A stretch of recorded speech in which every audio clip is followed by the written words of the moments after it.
오늘도 예배 나오신 우리 성도님들을 환영하고 축복합니다. 우리 구축행을 여쭤보겠습니다. 나는 구원의 통로입니다. 나는 축복의 통로입니다. 나는 행복의 통로입니다. 아멘. 이 세 가지 통로로 2025년도에도 황간지역에서 살아갈 수 있기를 바랍니다. 우리 표어도 함께 같이 한번 외쳐보겠습니다. 성령의 능력으로 부흥하는 교회. 아멘. 2025년도 우리 한 해 동안 성령의 능력이 함께하는 우리 교회와 우리 성도님들의 가정이 될 수 있기를 바랍니다. 교회의 특징은 하나됨입니다. 교회는 하나됨을 힘써 지키는 공동체입니다. 왜냐하면 하나님께서 우리를 부르시면서 연합하라고 말씀하셨기 때문입니다. 예수님도 요한복음 17장에서 이렇게 기도하셨습니다. 아버지여, 아버지께서 내 안에, 내가 아버지 안에 있는 것 같이 그들도 다 하나가 되어 우리 안에 있게 하사 세상으로 아버지께서 나를 보내신 것을 믿게 하옵소서. 내게 주신 영광을 내가 그들에게 주었사오니 이는 우리가 하나가 된 것 같이 그들도 하나가 되게 하려 함이니이다. 예수님께서 마지막 만찬에서 제자들을 위해서 또 교회를 위해서 하신 기도입니다. 바로 하나가 되게 하는 것, 이것이 주님께서 간절히 원하셨던 것이죠. 예수님께서 십자가에 죽으시고 부활하심으로 세워진 교회가 아직도 하나가 되지 못하고 있다는 사실은 아직까지 예수님의 기도가 응답되지 않고 있다는 것을 우리에게 말씀해 주고 있는 거죠. 우리가 또 반드시 응답해야 될 하나이기도 한 것입니다. 예수님의 기도가 반드시 응답하도록 우리가 이 기도를 이루어 드릴 때가 됐다는 것이죠. 교회는 그리스도의 몸입니다. 신앙 공동체입니다. 함께 하나님 나라를 향해서 협력하고 연합해야 하는 지체들입니다. 그런데 우리에게 이 공동체 의식이 부족합니다. 우리는 한 몸, 한 공동체, 한 교회, 한 가족, 한 식구라는 의식을 가지고 살아가야 한다는 것이죠. 오늘 예배 드리는 우리 모든 성도님들이 이 공동체 의식을 가지고 살아갈 수 있기를 바랍니다. 우리 고린도 교회의 상황을 잠깐 말씀드리면, 이 고린도 교회는 짧은 시간 안에 많이 부흥하고 성장한 교회입니다. 사도 바울이 1년 6개월 동안 목회하면서 굉장히 부흥하고 성장한 교회였고, 또 사도 바울이 이제 에베소 지역으로 가면서 이 고린도 교회를 아볼로에게 맡기고 이렇게 떠났는데, 문제는 사도 바울에게 교회에 분열이 일어났다는 소식을 듣게 되었습니다. 4개의 파당으로 이렇게 나누어져서 교회가 분열되었다라는 소식을 듣는 것이죠. 그래서 사도 바울 목사님이 이 고린도 교회에 편지를 보내면서 이 교회 안에서 분열이 일어나는 것은 결코 하나님이 원하시는 일이 아니라는 것이죠. 그래서 오늘 고린도전서 12장 앞부분에 보면 은사에 대해서 말씀하고 있습니다. 그리고 그 은사를, 다양한 은사를 주시는 분도 성령 하나님이시다고 그렇게 말씀하고 계십니다. 우리에게 다양한 은사를 주시는 분도 성령 하나님이시고, 교회에 또 다양한 은사를 가지고 사람들이 생활하면서 교회라는 공동체를 만들어가고 있다는 것이죠. 그래서 교회에 덕을 세우고 교회가 한 몸으로 나아가기 위해서는 반드시 교회가 서로 우리가 하나라는 사실을 기억해야 된다는 사실입니다.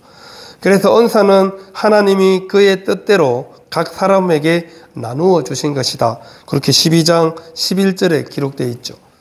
각 사람에게 하나님께서 그 뜻대로 나누어 주신 것, 그것을 통해서 교회를 더욱더 유익하게 하고 더욱더 잘 세워나가기 위해서 다양한 은사를 각 사람에게 주셨다는 사실입니다. 그래서 우리는 은사를 받은 성도들이 그 받은 은사를 가지고 서로 연합하는 일에 힘써야 한다는 것을 이제 오늘 12절부터 26절까지 말씀을 하고 있는 것이죠. 사도 바울이 고린도전서에 보낸 이 편지에서 인용한 몸에 대한 비유는 당시에 이 로마에서 아주 유행한 어떤 비유의 말씀이었습니다. 그래서 몸에 대한 비유를 모르는 사람은 거의 없죠. 물론 고린도시에 살고 있는 사람들도 또 고린도 교회에 속한 사람들도 당연히 알고 있는 내용이죠. 그래서 이 몸의 비유를 통하여서 교회가 어떻게 한 몸인가를 잘 설명해 주고 있는 것입니다. 또 특별히 13절에 보시면 우리가 유대인이나 헬라인이나 종이나 자유인이나 다 한 성령으로 세례를 받아 한 몸이 되었다, 이렇게 말씀하고 있죠. 교회의 이 구성원들이 유대인, 헬라인, 종, 자유인 이렇게 다양한 이 계층의 사람들이 모여 있는데 이 사람들이 한 성령으로 세례를 받아서 한 몸이 되었다, 이렇게 말씀하고 있죠. 교회의 구성원들은 다양한 계층의 사람들이 모여서 살아가고 있지만 하지만 한 성령으로 세례를 받아서 한 몸이 되었다는 것을 강조하고 있습니다. 헬라인, 유대인, 종, 자유인, 이게 중요한 게 아니라는 사실이죠. 한 성령으로 세례를 받아서 한 몸이 되어서 이제는 이런 계층들은 더 이상 의미가 없어졌다는 것을 말씀하고 있는 것입니다. 세상적인 모든 구분은 다 허물어졌다는 겁니다. 성령으로서 세례를 받아서 한 몸이 되었기 때문에 인종, 민족, 지역, 신분 이런 것들은 다 허물어졌다는 것을 분명하게 말씀하고 있죠. 그래서 한 성령으로 세례를 받아서 한 몸이 되었다는 것은 굉장히 강조하고 있는 것입니다. 이 한 몸에 붙어서 많은 지체가 있는데 이 지체들은 다 상호 보완적이고 의존적인 존재잖아요. 우리 몸에 있는 모든 지체들, 손, 발, 눈, 코, 입, 이 모든 각 지체들은 서로 상호 보완적입니다. 독립적으로 살아갈 수 있는 지체들이 아니라는 거죠. 우리 가운데서 연약한 것도 있고 강한 것도 있지만 그럼에도 불구하고 이 각 부분들은 다 가치가 있고 중요하다는 것을 말씀하고 있죠. 그래서 눈이 귀도로, 코도로 이렇게 왜 나만 열심히 일하냐 이렇게 따질 수 없다고 말씀하는 것입니다. 우리 몸에 붙어 있는 각자의 지체들은 다 하나같이 자기 역할들을 잘 감당해야 우리 몸이라는 이 한 몸이 건강을 유지하는 것이죠. 머리부터 발끝까지 필요 없는 지체가 하나라도 있나요? 없습니다. 여러분, 새끼손가락 별로 하는 일이 별로 없는 것 같아 보이죠?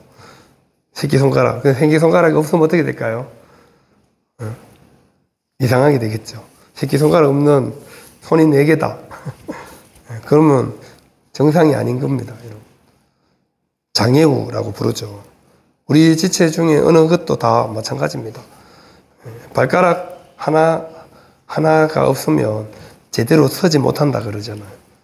그만큼 우리 몸에 붙어 있는 각자의 지체 하나하나는 다 소중하다는 것이죠.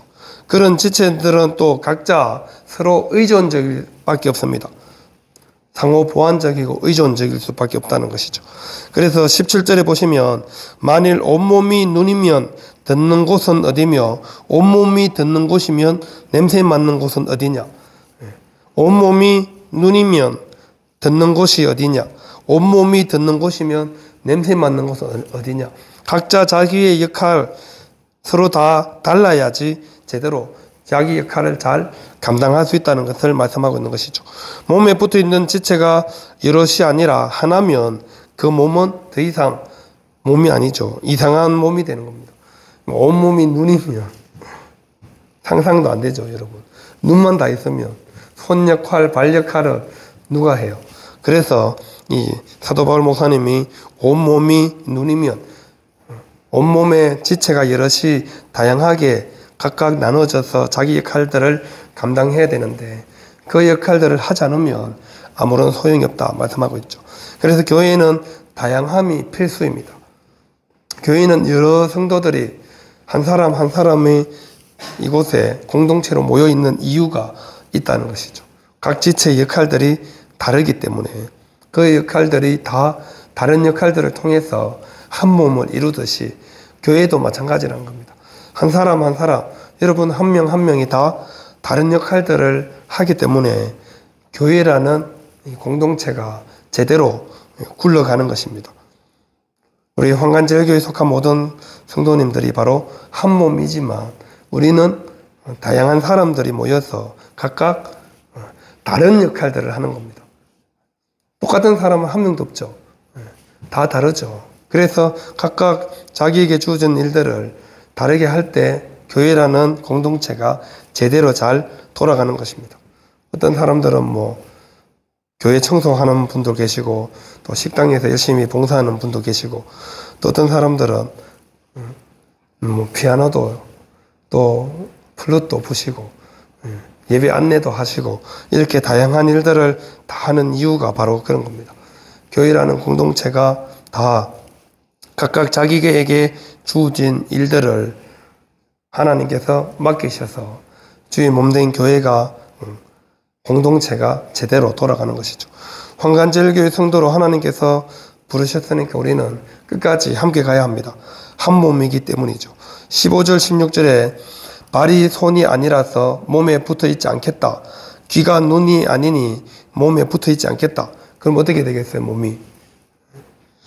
아무것도 안 되겠죠. 내가 손이 아니니까 몸에 붙어 있지 않겠다. 발도 눈도 뭐 똑같죠. 몸에서 떨어져 나가면 아무런 역할을 할 수가 없습니다. 발이 뭐 독립적으로 자기가 할 수 있는 게 있겠어요. 우리 각 지체들은 다 그렇죠. 그래서 우리는 교회라는 공동체로 하나님께서 이렇게 모여서 예배드리고 한 몸으로 살아갈 수 있도록 하셨다는 사실입니다. 그래서 우리는 그리스도의 한 몸, 한 지체로 살아가는 것입니다. 또 하나님께서 우리 성도 한 사람 한 사람을 하나님이 원하시는 대로 두셨습니다. 18절에 보시면 그러나 이제 하나님이 그 원하시는 대로 지체를 각각 몸에 두셨으니 말씀하고 있죠. 몸의 지체를 그 자리에 두시는 분이 하나님이시죠. 여러분, 우리 각자의 얼굴을 보면서 나는 왜 이렇게 눈이 좀 이랬으면 저랬으면 이렇게 하는 사람 있죠. 근데 하나님이 우리가 하나님이 원하시는 대로 지체를 각각 몸에 두셨다 이렇게 말씀하고 있습니다. 왜 내 코는 이 모양이냐 이렇게 말하면 안 된다는 거죠. 하나님이 원하셔서 여러분들을 그렇게 만드셨습니다. 나는 왜 이렇게 키가 작지? 그렇게 만드신 분이 하나님이십니다. 그럼 하나님께 이 일을 제기하는 거예요. 그래서 우리 각 사람을 하나님께서 우리 황간제일교회에 두신 이유도 하나님께서 여러분들을 한 사람 한 사람을 여기에 두셨다는 사실입니다. 뭐 나는 오고 싶어서 왔는데요 이렇게 말하는 사람도 내가 오고 싶어서 왔지만 나를 이곳에 부르신 분이 누구라고요? 하나님이시다 말씀하고 있는 겁니다. 그래서 하나님께서 우리를 부르셔서 지금 이 자리에 있게 해 하셨다는 사실입니다. 우리 황간 지역에 교회가 12개가 있습니다. 12개. 우리 교회를 빼더라도 11개 교회가 있잖아요. 그 많고 많은 교회 중에 하나님께서 우리를 이곳에 보내신 이유가 있습니다. 그 이유는 저는 모르죠. 여러분 본인만 압니다. 본인만. 하나님께서 각자 지체를 그 원하시는 대로 두시는 이유가 있기 때문에 우리를 이곳에 불러주셨다는 사실을 꼭 기억할 수 있기를 바랍니다. 그래서 우리는 다른 사람하고 비교할 필요가 없습니다. 교회 안에 뭐 잘 사는 사람도 있고 좀 형편이 안 좋은 사람도 있고 또 뭐 세상적으로 잘 나가는 사람도 있고 그렇지 못한 사람도 있잖아요.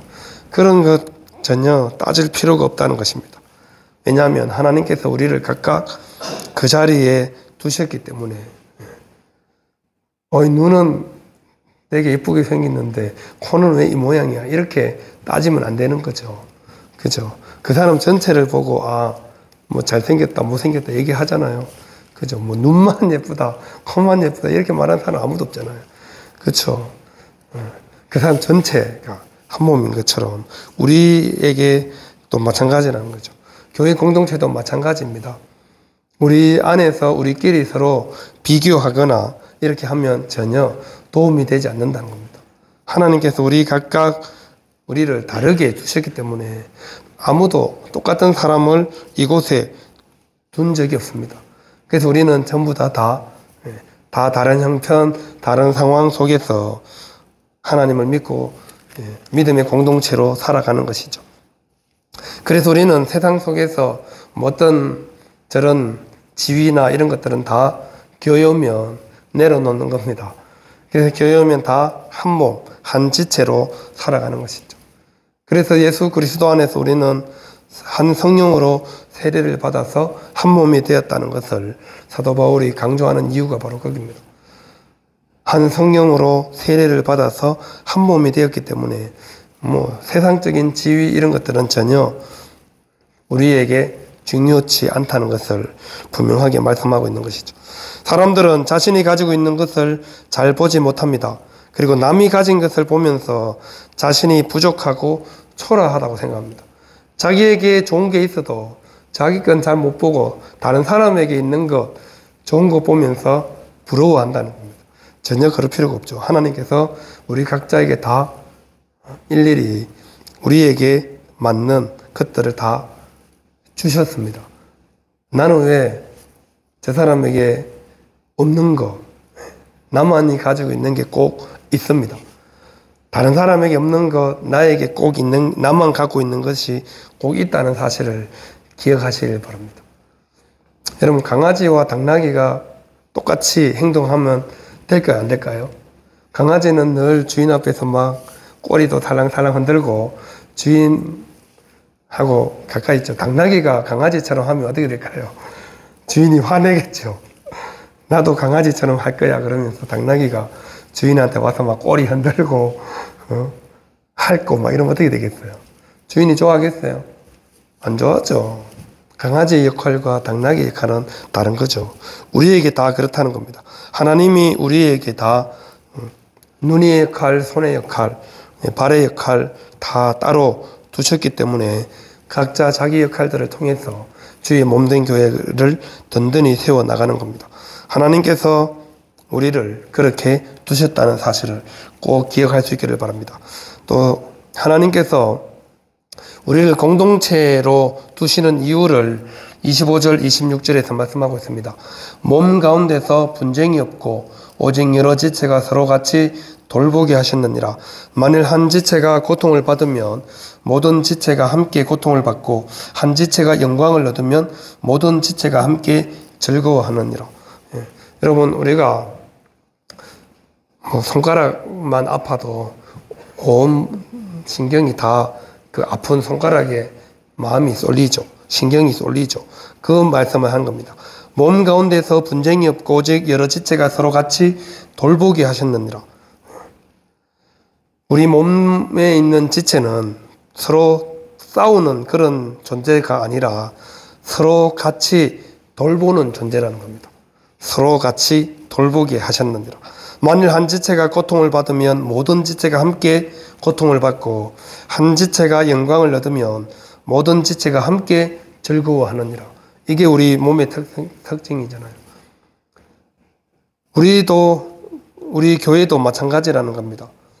서로 지체들끼리 서로 같이 돌보는 존재로 하나님께서 우리를 황간제일교회라는 공동체로 묶어주셨다는 겁니다. 서로 같이 돌보게 하시기 위해서. 누가 아프면 서로 같이 아파하고 같이 빨리 회복되도록 같이 기도하고 서로 고통을 함께 나누면 반이 된다잖아요. 또 누가 함께 영광을 얻으면 함께 즐거워하는 그것이 바로 공동체, 한 몸인 우리 지체가 해야 될 일이라는 것을 말씀하고 있습니다. 제가 지금 컨디션이 별로 좋지가 않아요. 지금 식은땀도 막 계속 나고, 이 전체가 조금 어디 한 부분이 안 좋으면 몸 전체에 영향을 미치는 게 우리 몸의 특징이죠. 교회도 마찬가지여야 합니다. 누군가가 힘들어하고 아파하면 함께 힘들어하고 아파해 줄 수 있어야지 같은 한 몸이라는 거죠. 그래서 사도 바울 목사님이 지금 고린도 교회에 이 네 개로 당파로 지금 분열되어 있거든요. 뭐 게바파, 바울파, 아볼로파, 뭐 그리스도파 이렇게 분열되어 있는 교회 안에서 또 그 교회 안에 가장 획기적으로 등장한 그룹들이 어떤 그룹들이냐면 영적인 엘리트주의자들입니다. 은사주의자들. 그래서 자기가 받은 은사가 최고다. 그래서 교회 안에서 막 파당을 짓고 교회를 막 어지럽게 만드는 그들을 향해서 사도 바울 목사님이 오늘 12장의 이 하반절의 말씀을 하고 있는 겁니다. 몸 가운데서 분쟁이 없고 오직 여러 지체가 서로 같이 돌보게 하신답니다. 내가 은사를 받았으면 그 받은 은사를 가지고 연약하고 좀 힘들어하는 지체들을 돌보아주고 보살펴줘야 하는데 오히려 자기가 더 은사를 많이 받아서 더 뭐 최고라고 뻐기고 이렇게 하는 것들은 전혀 공동체에 도움이 되지 못한다. 이런 얘기를 지금 하고 있는 거죠. 그래서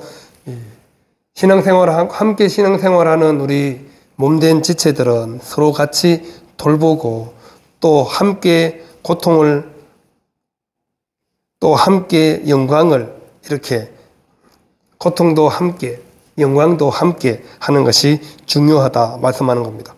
사도 바울 목사님이 고린도 교회를 향해서 이 몸의 비유로 설명한 이유가 바로 그것이죠. 가장 알아듣기 쉬운 말로 지금 설명하는 겁니다. 한 몸, 한 식구라는 표현을 쓰잖아요.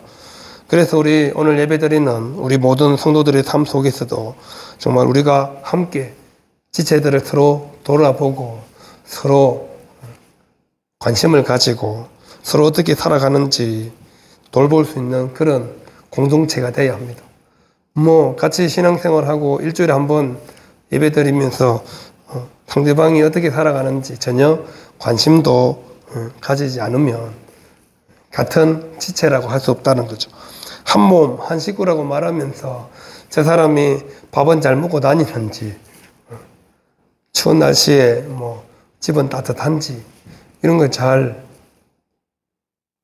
돌봐주는 것이 바로 한 몸이고 한 지체이고 한 식구라는 겁니다.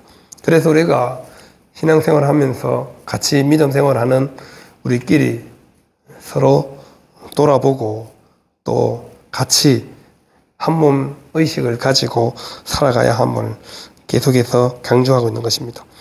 교회 와서 한 번 알고 한 번 얼굴 보고 그렇게 끝나지 마시고 일주일 동안 어떻게 지냈는지 서로 전화도 좀 하시고 연락도 주고받으시고 이렇게 할 수 있기를 바랍니다. 그래야 우리가 한 식구고 한 가족이죠. 한 몸 공동체는 그런 겁니다. 2주, 3주 교회 안 보여도 한 번도 뭐 왜 안 오는지 관심도 없고 이러면 한 몸이라고 한 지체라고 한 식구라고 말할 수 없잖아요. 그래서 우리 사랑하는 우리 모든 성도님들이 정말 나와 함께 신앙생활하고 있는 동료 지체들에게 관심과 사랑을 보이시고 또 주님께서 우리에게 말씀하신 하나됨을 힘써 지키며 주위의 사람들에게 더욱더 사랑과 관심을 보여줄 수 있는 그런 우리 그리스도의 몸된 지체들이 다 될 수 있기를 바랍니다. 우리는 주님의 피로 한 몸, 한 공동체가 된 사람들임을 꼭 기억하시고 서로 같이 돌보아주는 그런 우리 모두가 될 수 있기를 바랍니다. 기도하겠습니다.